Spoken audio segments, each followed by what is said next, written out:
In our Tech Note this morning, we're going to find out how deep-rooted corruption is in our country. There's been a state tour of region by region, and this morning we're going to be looking at service delivery in the Ankole and Kigezi sub-region. I am Priscilla Regina Naluga, and welcome to our Tech Note. The backbone of it being that government has undertaken a number of reforms and spent massive resources over the past decades to enhance access of quality public service to Uganda. This is intended to reduce poverty and also improve livelihoods among Ugandans. Now, strategic investments have also been made in the following service delivery areas, including physical infrastructure development such as roads and energy, human resource development in the areas of education, skills development, health, water and sanitation, as well as facilitating access to production inputs in agriculture and industry, as well as promotion of science, technology and innovation. Now, for the above interventions to succeed, of course, government has to put in place mechanisms such as organizations to monitor to ensure their proper implementation and usage. Now, in studio with me, I'm joined by the Minister of Economic Monitoring to the Office of the President, and that is Honorable Beatrice Ekelo, who's going to be giving us a preview of the Ankole and Kigezi sub-region over previous months of touring several parts of that part of the country and appraising the implementation of the different government projects as well as programs and how government in relation with the local government are actually aiding easy or hard dispensation of service deliveries to the Ugandans in that region. Good morning, Honorable. Good morning, Priscilla. Welcome back from your tour so far. Thank you. Okay, so when it comes to public service delivery, of course, we have to put everything into perspective.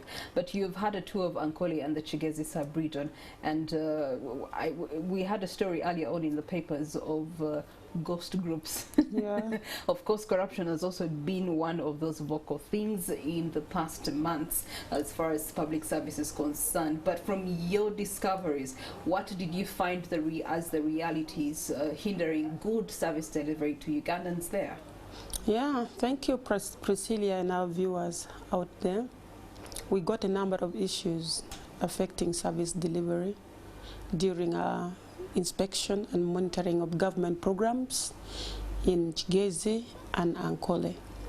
Among them is corruption that you've talked about due to connivance, like in Kabale, one of the municipalities. We found the town clerk and the accountant, they connived, they pulled money from the town council's account meant for service delivery, and the town clerk disappeared with the money, went away to Congo, about 400 million. We are tracing him wherever it is using the Interpol. We also got connivance still, like some of the focal point officers concerned with those programs like youth livelihood program, whereby you find a technical lead person, form a ghost group, gets the money on behalf of the youth and utilize the money for himself. And we got those challenges in the field. We also got challenges with contractual obligations, like the process of procurement has a lot of irregularities to some extent, where those evaluation officers, they demand kickback from contractors. And now when the contractor is doing the work, you find he has already given out his profits. He does studio work so that he gets some benefits from the contracts that he's doing. Then also we realize that there's inadequate supervision of contractors, especially for these contracts that are done from the center, and the contractors are pushed to local governments. These contractors, they don't pay allegiance to the local government leadership. And yet the ministry officials, they are very busy and they're few, thin on the ground. So our work is at the mercy of these contractors. So those are some of the few challenges, gaps we have got during our inspection. Okay, and what lessons are important to draw from your survey there, and what came out in what you have actually mentioned in terms of public service delivery?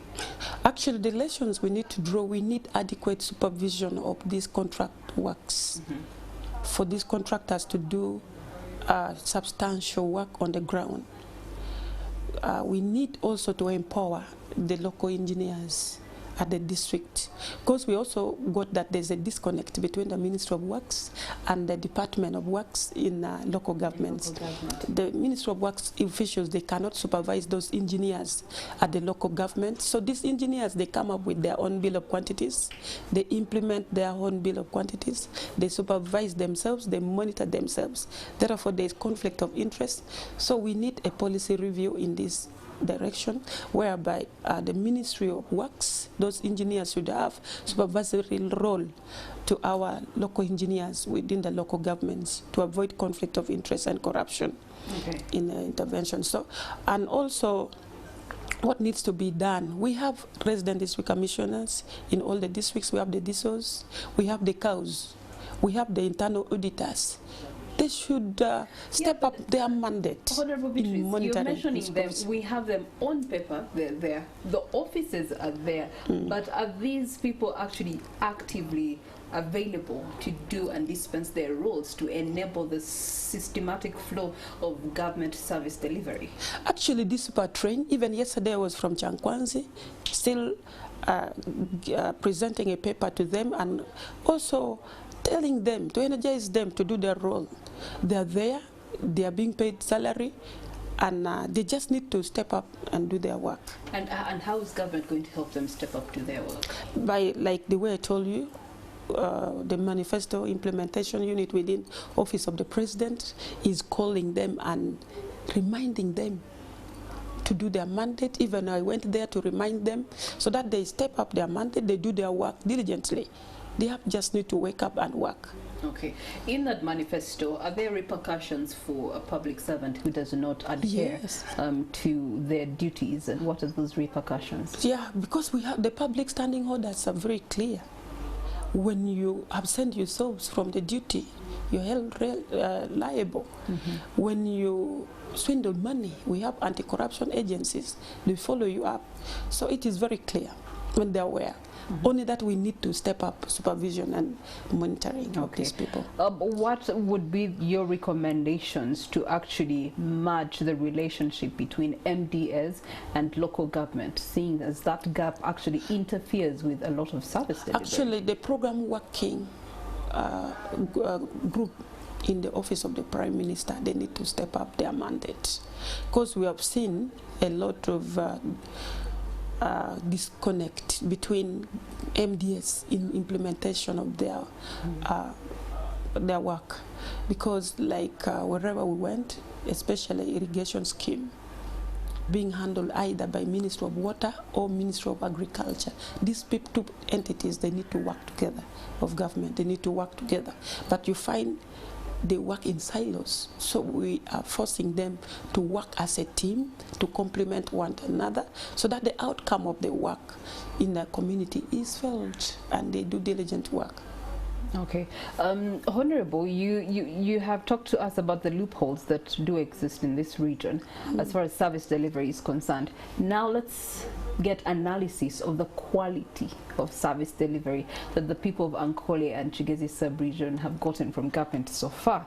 We've had quite a number of roads in that area that have shown us shoddy work without consideration of the nature of terrains, weather patterns and things like that. We have seen the education system, the health sector. There's so many, entities that have shown and depicted poor quality. So from your perspective, what's the quality of the, service delivery to those people? Okay, yeah, actually, when we did our monitoring, I categorized those information into two. We had positive findings and negative findings. Let's talk about the positives. Now, the positive findings that we have got, there's a construction of complex hall in Kabale city, something like that. We found a very good work being done by Ministry of Health. And in turn, a hall is also being built, instant structure, whereby intern doctors, they will have to be accommodated within the hospital. Visiting doctors, they will have the accommodation well built. Even some other tarmac roads done by UNRWA, they were well built in the area. And we went to Central Market, well built. in Kabale, in Mbarara City, they were well built. Then some upgrades of Health Center 2s to Health Center 3s were properly done, some of them, and others upgrade of Health Center 3s into 4 were also properly done. Then we found also some seed schools being constructed under UGIFT, where they have got the right contractor. They have done a tremendous job on the ground, and we really appreciate such contractors. Okay, and on the negative side? On the negative side, we got the Husmit project. This is one here. They are clustering the works. Like for both Ankole and Kigezi, they got one contractor to do all those roads selected under Husmit project, and this contractor lacks the capacity to do the work. We found at in Mbarara City, at least he has struggled. The work progress is at 50%. The contract has ended some 3-5 months ago, but the physical progress is at 50%. Then at Kabale, we found the physical progress as 30%, and the contract has left. Then in Tungam municipality at 47%. So the physical progress is very slow, and the contractor is very adamant, doesn't listen to any of those municipal and city officials. They don't want to be supervised, they want to work at their own pace. So these are some of the challenges we got. Then also we got issues to do with lotting of contracts under UGIFT to one contractor. Like there's one contractor who is doing 7 different contracts, building 7 different seed schools, and this contractor also lacks the capacity, doesn't have the financial muscle to do the work. You find other work is just at the foundation level, others are at window level, and yet the contract has left. It has taken more 5 years. Then we also got challenges of reverting these funds when the financial year come to an end, reverting it back to the treasury, reverting it back from the treasury to the district, so that contractors are paid and they do their work. Wow, there's definitely a lot of mishaps that are happening in having the dispensation of service delivery to the last Ugandan. But at the end of the day, it gives us an opportunity to think of innovations, improvement practices that can be adopted to ensure that Ugandans either way still get to the best out of their taxes. Yeah, Ugandans are getting the best, because when we look at the positive findings, there are so many compared to the negative findings. But to handle these negative findings, my ministry, we have organized a dialogue meeting. We have designed an approach whereby we bring implementing MDS together with the local governments. Then we bring those issues we have got in the field, and we come up with actionable recommendations, and we also follow and monitor the implementation of these actionable recommendations that we have come up with. So today, all these implementing MDS, they are going to be with us in office of the president, including those local governments, even the contractors, and some of these engineers where we have a lot of complaint on them. They will be there also to present their side of story and come out with a way forward on how best we can improve on service delivery to our people. Okay, and when it comes to accountability, moving forward after that meeting today, we'll still to do a lot of monitoring and evaluation. Anything that you intend to do in regards of following up? Yes, yes, because now today we shall come out with recommendations. We shall continue monitoring still again after here. I think next month in September I will be in Lango and West Nile for on-spot inspection and monitoring of government programs. We only don't do in the local governments. That's why at times we take a lot of time to go to local governments, because we monitor the whole government. So if we are not in local government, it means we are monitoring government service delivery within the central government. All right, Honorable, in your closing remarks, what's your commitment to the Ugandan? What's your word of assurance that come rain, come sunshine, they must get quality service delivery? Yes, Ugandans we appreciate your commitment to the development of this country. We want to assure you that we shall closely continue to monitor the implementation of all government programs, government projects, so that you people get quality service delivery.